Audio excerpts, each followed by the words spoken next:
There was once a poor widow who lived in a lonely cottage.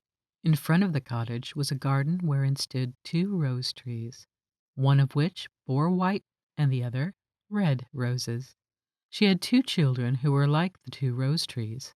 One was called Snow White, and the other Rose Red. They were as good and happy, as busy and cheerful as ever two children in the world were. Only Snow White was more quiet and gentle than Rose Red. Rose Red liked better to run about in the meadows and fields, seeking flowers and catching butterflies. But Snow White sat at home with her mother and helped her with the housework, or read to her when there was nothing to do. The two children were so fond of each other that they always held each other by the hand when they went out together. When Snow White said, "We will not leave each other," Rose Red answered, "Never, so long as we live." And their mother would add, "What one has, she must always share with the other." They often ran about the forest alone and gathered red berries. Beasts never did them any harm, but came close to them trustfully. The little hare would eat a cabbage leaf out of their hands, the roe grazed by their side, and the stag leapt merrily by them, and the birds sat still upon the boughs and sang whatever they knew. No mishap overtook them. If they stayed too late in the forest and night came on, they laid themselves down near one another upon the moss and slept until morning. Their mother knew this and had no worry on their account. One day, when they had spent the night in the wood and the dawn had aroused them, they saw a beautiful child in a shining white dress sitting near their bed. He got up and looked quite kindly at them, but said nothing and went away into the forest. And when they looked round, they found that they'd been sleeping quite close to a precipice and would certainly have fallen into it in the darkness, if they had gone only a few paces further, and their mother told them that it must have been the angel that watches over good children. Snow White and Rose Red kept their mother's little cottage so neat that it was a pleasure to look inside it. In the summer, Rose Red took care of the house, and every morning laid a wreath of flowers by her mother's bed before she awoke, in which was a rose from each tree. In the winter, Snow White lit the fire and hung the kettle on the hook. The kettle was of copper and shone like gold, so brightly was it polished. In the evening, when the snowflakes fell, the mother said, "Go, Snow White, and bolt the door." And then they sat round the hearth, and the mother took her spectacles and read aloud out of a large book.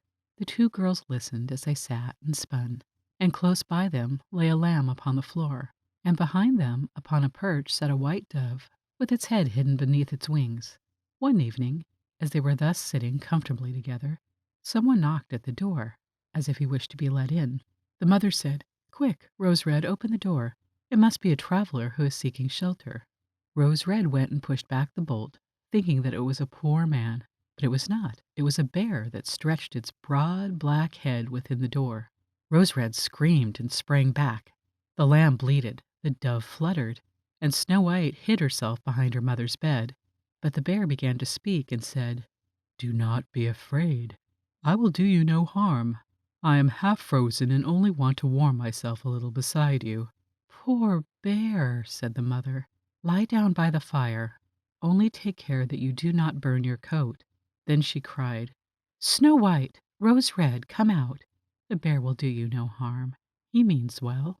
So they both came out, and by the lamb and dove came nearer, and were not afraid of him. The bear said, "Here, children, knock the snow out of my coat a little."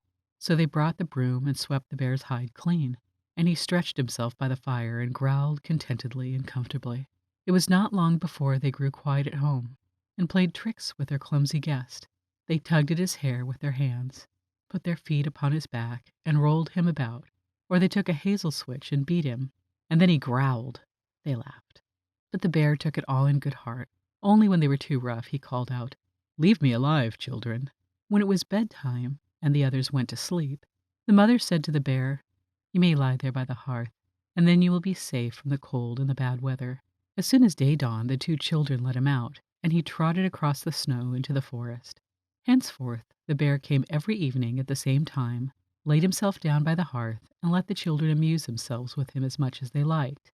They got so used to him that the doors were never fastened until their black friend had arrived. When spring was come and all outside was green, the bear said one morning to Snow White, "Now I must go away and cannot come back for the whole summer." "Where are you going, then, dear bear?" asked Snow White. I must go into the forest and guard my treasures from the wicked dwarves. In the winter, when the earth is frozen hard, they are obliged to stay below and cannot work their way through. But when the sun is thawed and warmed the earth, they break through it and come out and pry and steal.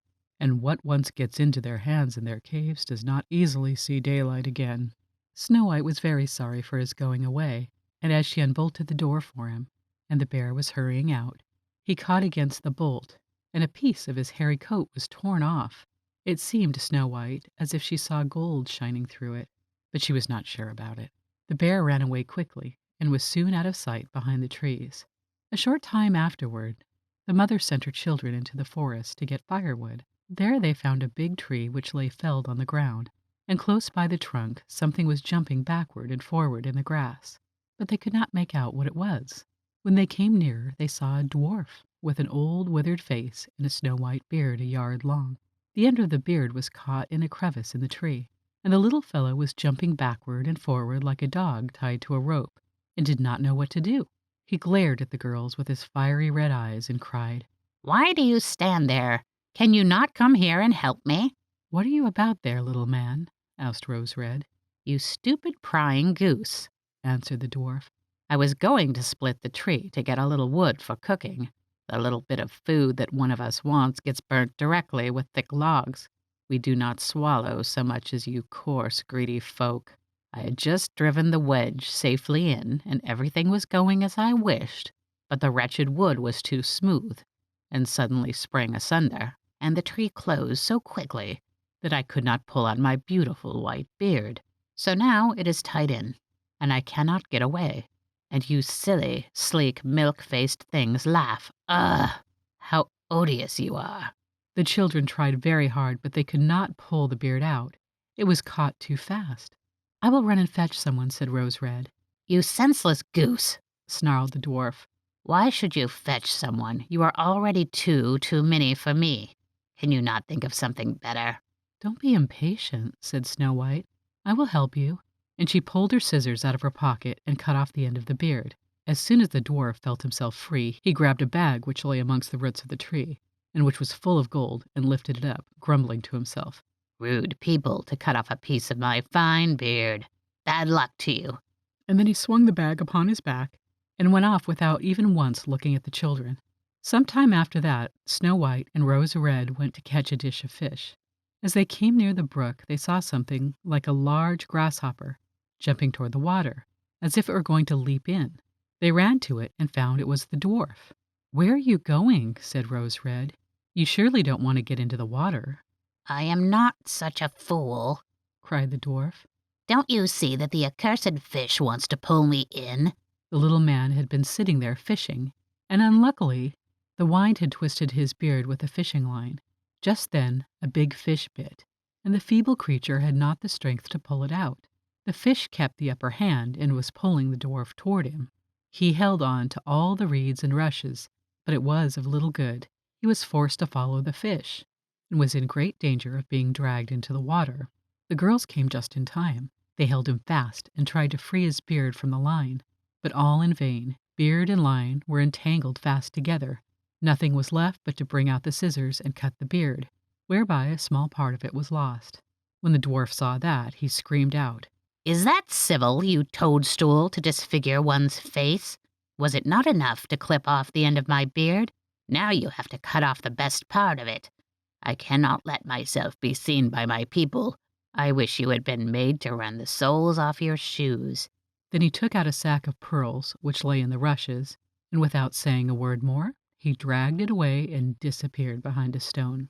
It happened that soon afterward that Mother sent the two children to the town to buy needles and thread, and laces and ribbon. The road led them across a heath upon which huge pieces of rock lay strewn about. They now noticed a large bird hovering in the air, flying slowly round and round above them.